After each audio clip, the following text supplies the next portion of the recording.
She has bears as she has a polar bear as a guard. I don't even want to know.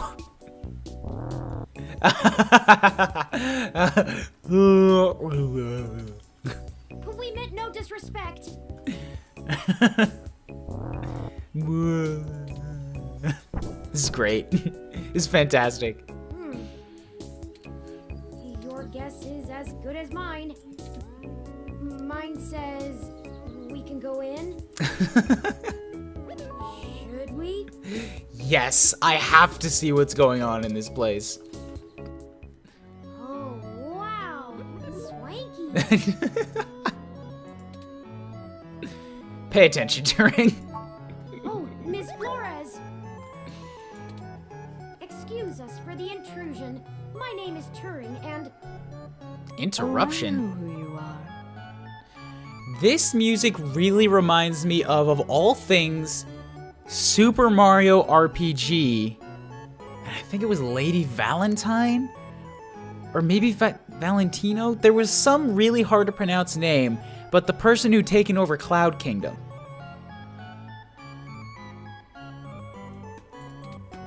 Hey, I can explain. I know you don't like Dr. Fairlight very much, but I assure you there's a situation. Fairlight. Oh, we're pissing her off already. I didn't realize Hayden's research had become a charity case. Oh, the shade, though. Though I suppose little boy Yannick will throw money at anything that raises his profile on the mesh. Wait, you know Hayden? Also, we actually only just met Dr. Fairlight yesterday. Oh, that's too bad. Now Pat won't have to eat you.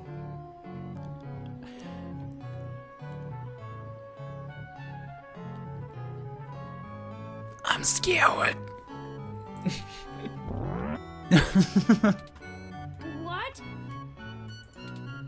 Though I'm not sure your gears would have been good for his digestion. Actually, madam, I'm not comprised of gears. I don't Well, care. Either way, he's on a diet.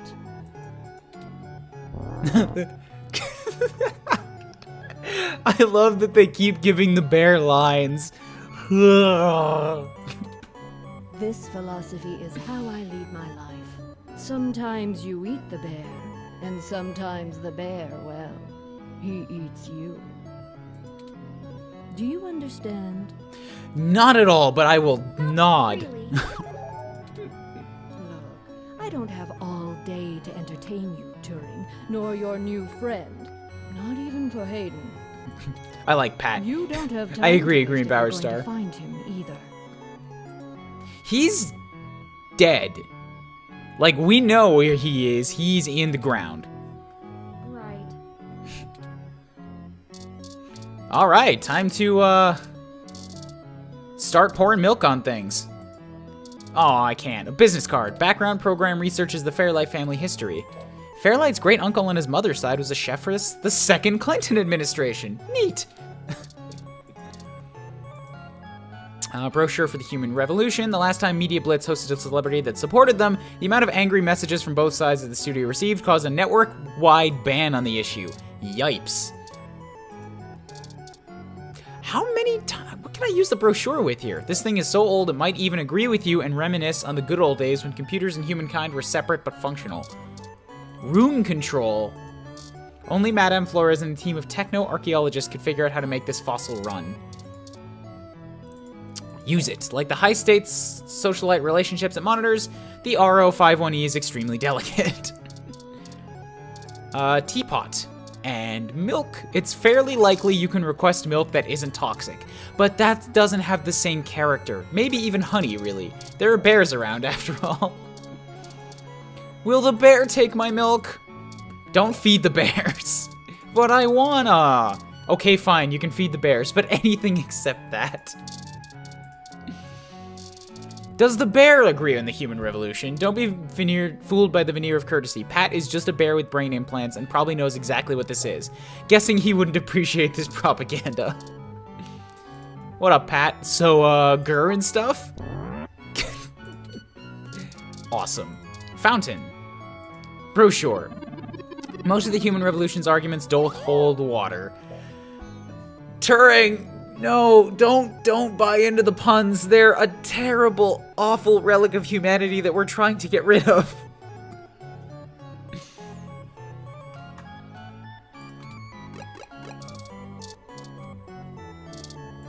Planter. Listen. The plants are listening to ambient trance playlist on a platform called Rudy. Can I shoot the plants? They are shocked.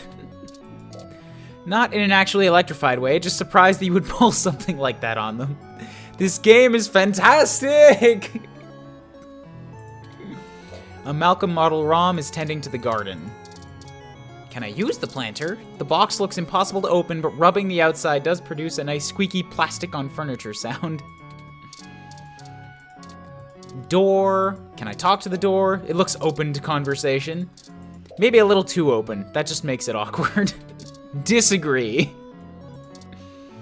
Use it? Can one truly use an open door? It's a little philosophical, but I guess... No? You're just walking through a space. Brick. A properly angled throw could knock the doors further open, but then the room would have too much sunlight. What's on the monitor? The latest episode of Media Blitz is going into the sordid details of a new teen actor's island love affair with the local politician's daughter. Boring. Media Blitz disabled touch interactivity on the show after the appearance of their new host, a former swimming champion, led to thousands of screens being fondled into disrepair. Can I touch Pat? Pat is Melody's butler, not yours. He will offer service when and only when his mistress permits. Alright. What about the fainting chair? This chair keeps a strict 1-to-1 human-to-animal ratio. This chair is for recovering from social exhaustion. The conversation chairs are in the tea room. A plush purple fainting chair dominates the room. Milk on the chair. It would make a great abstract statement about social stratification and class politics, but the cleaning bill would be catastrophic. Artistic expression is expensive. Strawberries. Can I have some berries, please? I'm very hungry. If ever there was a case to be made for pure naturalism, this bowl of modified strawberries would be it. Shoot the strawberries? They have been modified to resist electrocution, to protect growth in the face of storms. So much flavor text. Can I shoot the chair? While the stun gun would certainly cause fainting, and thus make the chair useful, it would just singe the upholstery if fired directly on the chair.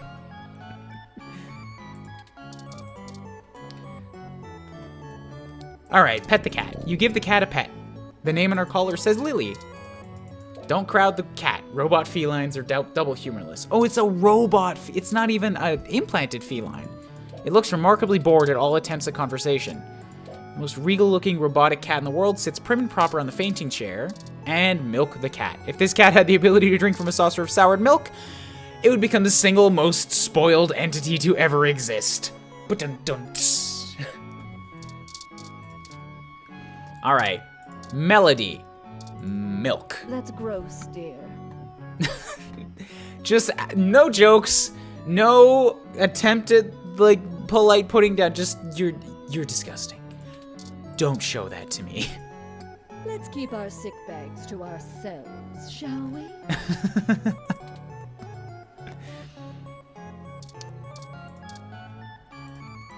Melody Flores, nanomachine heiress, nanomachines, and the owner of the Flower Cybernetics Group. Use Melody. Try again when you have a trust fund or hold a majority of a Fortune 500 company. Alright, let's just talk. We've looked around the room long enough. We gotta get some conversations in here to end this stream. If you were one of Fairlight's worker bees, you wouldn't have made it through the door. So why are you here to badger me about poor Hayden? You have me at a disadvantage, Ms. Flores. You seem far ahead of us on this matter. Just call me Melody, darling. And of course, Yes, I'll share a secret or two with you. Yes, Tunable, I saw your pun. I refuse to acknowledge it. I have so many questions. Do you know what's happened to Hayden? She might actually, yeah, she might know something about why, though. I wish I didn't. Maybe you don't want to either. Please, Melody, any information you might have. We haven't had access to any of his research notes, and couldn't track down any collaborators he may have been working with. Perhaps if we know more, we might be able to nail down a solid motive. I acknowledge nothing. I saw that a thing exists, and then publicly announced that it is not worth my time. It's a disacknowledgement. Well, I don't know if I can speculate on that beyond the usual corporate infighting. Not that Parallax is known for that, of course. We had been catching up recently, and he mentioned feelings of being watched. He started to worry he had been discussing your development with the wrong people. Ooh. When he stopped returning my calls, and now that you've shown up with a total stranger, it becomes clear what happened. That's totally how it works. You guys don't know how disacknowledgement works. Clearly, you've never run into it before. I see. Can you tell us anything else about his disappearance? Oh, I'm afraid not, dear. I've been around long enough to know what's coincidence and what isn't. We were hoping you might be able to shine some light on my origins. How about that? Does that work? Fairlight mentioned that you had worked with Hayden in the past. I see Hayden didn't neglect curiosity in your personality makeup. Well, you and I haven't properly met, but considering how often Hayden badgered me for design schematics of Flower's latest neural implants, I might as well be your aunt? Sure. Why not? We'll go with that. I wouldn't mind being an aunt, even to a blue-headed robot. What's wrong with blue-headed robots? I'm touched, Melody. Well then, I'm willing to answer your questions, for now. How did you help? I'm not making that mistake again, top to bottom. Indeed. I don't see the connection between your company and Hayden's research into machine sapience. Oh, Hayden wasn't researching machine sapiens. At least not primarily. Okay. Not to diminish the importance of your creation, Turing, but it's best you know the truth. Hayden is mainly interested in developing a way to transfer human consciousness into a machine matrix. Ooh. That's a tricky dicky boy. I've always joked that I wanted to become part of the internet instead of dying. You can see why neural implants would obviously be an integral part of that. Oh, I didn't realize. How would Turing's development help with the digitizing the human eye? Can you elaborate? Hayden wasn't invested. Top to bottom. The concept of transferring the human mind into a computer has been an attractive goal for decades. Functional immortality is a powerful lure. The brain is an immensely complicated machine, and even though we know the right buttons to push to make pictures show up, we still can't replicate the entire thing as a technological construct. Even with the virtual reality implants, we're really just relying on the brain's ability to make sense of nonsensical signals. So Hayden decided the best way to make a machine more like the human brain would be to work in the opposite direction. Make a human brain more like a machine. Instead of mimicking how the human brain worked, he started writing code that mimicked the functioning of the human mind. Think of it like convergent evolution, two species adapt in similar ways, but on completely different continents. Hayden is a crack programmer when it comes to information collating. It's why Parallax hired him when they did. According to Adam Ruins Everything, that would most likely just create an AI. The human being would still eventually die. Well, that's what Soma dealt with, wasn't it? Like, a human brain can get perfectly copied into an artificial being. But that artificial being, at that point, becomes its own separate entity with the same memories. The one it was copied from is still there. So he wrote a bunch of self-modifying learning algorithms that were, frankly, baffling, and let them loose. Poke and prod them here and there to make sure they value the same things humans do. And we eventually end up with you, Turing. Interesting. Hayden never revealed any of this to me. Why would he? It's kind of a big thing to grapple with. I imagine he's pretty tight-lipped.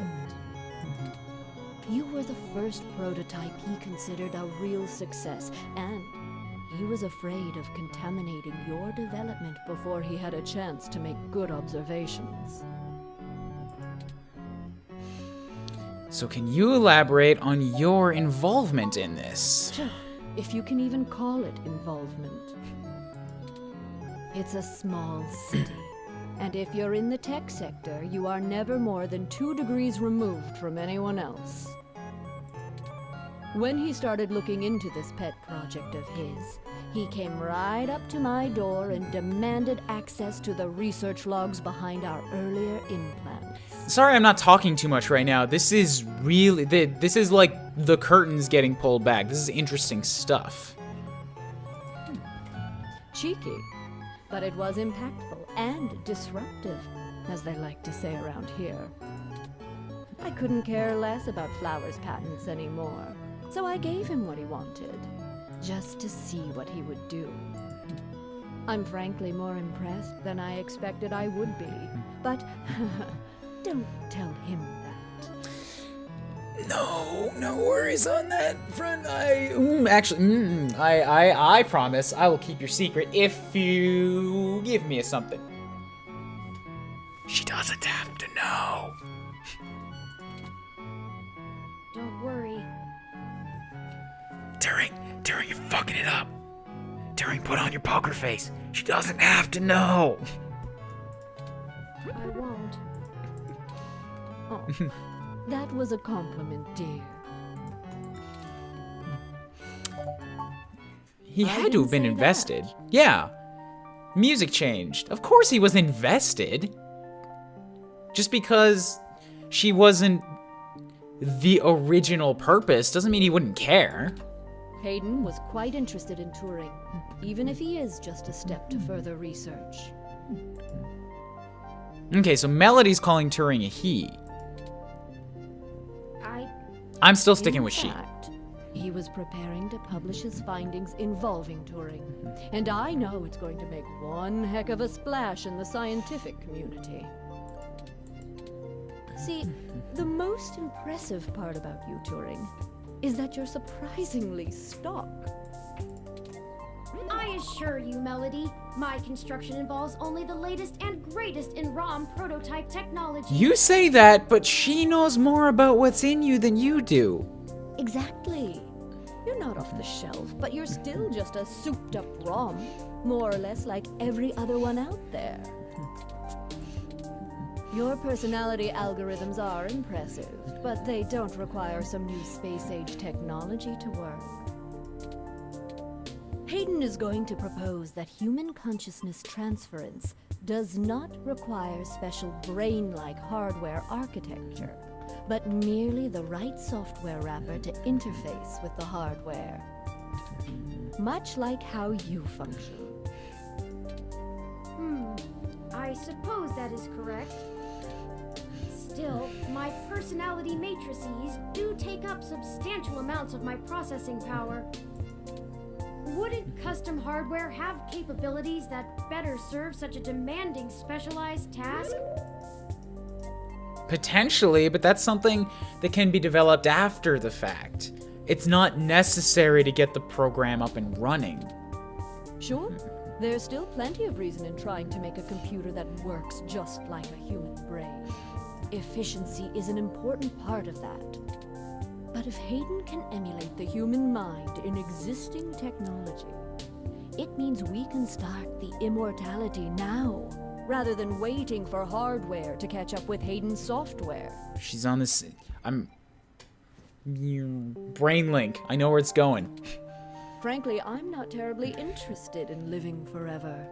But there's more than enough people who are. Thank you for this, Melody. I understand so little of my origins. Well, I'm sorry I don't know more of the specifics. Hayden kept me up to date on his progress, but only in the vaguest of ways. If you can hunt down his notes, I'm sure they'll tell you more. Of course, we'll keep looking. Now, perhaps we could ask some other questions? We're near the top of the second hour, which means it's almost time to end the stream, but I think I want to keep prodding Melody for questions, because this is fascinating stuff. We'll end when we're done here. Sure. What's the story between you and Mr. Fairlight? Hell, that old bastard and I have been flashing daggers at each other for the better part of 20 years. I contracted out the software development for our first-gen direct-link VR neural implants to System 1. Things were going great, but after the first models sold like gangbusters, Yannick tried to get into bed with me, literally. Scandalous! I turned him down, very politely, I might add, and then suddenly all of the cooperation between our companies dried up. Son of a bitch, Fairlight, you can't be pulling those types of moves. You can't just cut off everything because you couldn't get your dick up in her, alright? This is dick. It's a dick move. Fairlight. It's not very fair of you, is it? Yadik. We've been at it back and forth. Yadik, Fairlight. I'd be damned careful about trusting him if I were you. He's a snake, and he'll do anything he can to get what he wants. Game's starting to point me back in the direction of he's actually a bad guy again. Still, I suppose if he tried again now, I might not turn him down. Oh no, this is the second time this week I've been forced to think about grandma sex. God damn it. It would be fun to needle him about me still having my own company when he doesn't have his.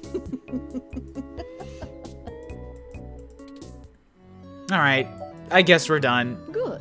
I can get back to my retirement. There was less left there than I had Bye, hoped. Melody. We'll be in touch later. Oh, one more piece of information for you, if you'd like it. I've got the contact info for a Vincent Mensa, who I think might be of help to you. Okay, Vincent Mensa. Vincent was working more closely with Hayden inside Parallax, mostly on his company-approved research on data collating algorithms for the mesh. I'll send him a message and ask him to meet you somewhere. Sure. He owes me a favor anyway, and might be able to give you some more information on anything else Hayden may have been working on. Cool. That would be fantastic, Melody. Wow, chicka wow wow. Yeah, I don't want to go into why, but yes, second time. Perhaps Golden Gate Park. I lead an interesting life. Let's just leave it at that. Be careful, Turing. I don't like Fairlight's stench all over this scenario. Don't show him too many of your cards. cards. This euphemism is unfamiliar to me. I'll explain it later. Don't tell him anything if you can. Fairlight is more dangerous the more he's informed. Thank you, Aunt Melody. Wish us luck. Wish us. Say it. We're not gonna leave until you say it. Sit down, Pat. She needs to do this.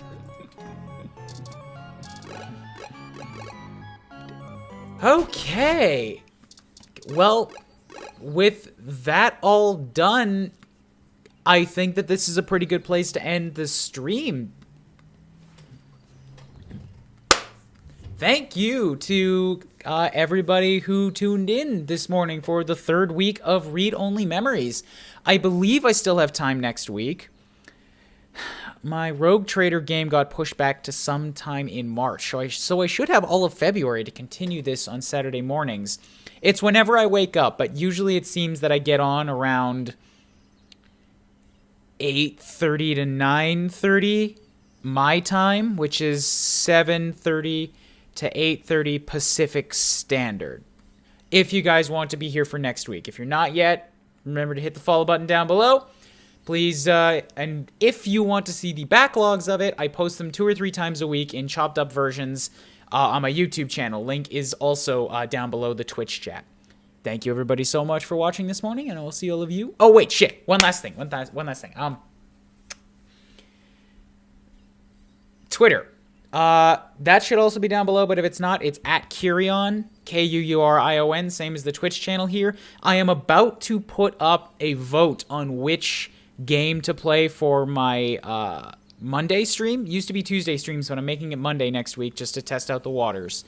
And that one's always a vote between 4 games. So if you guys want to hit up another stream, it'll be Monday evening after work for me, which is 5 o'clock PST. Votes going up on Twitter in about 15 minutes. For reals this time, thanks guys. Have a good day.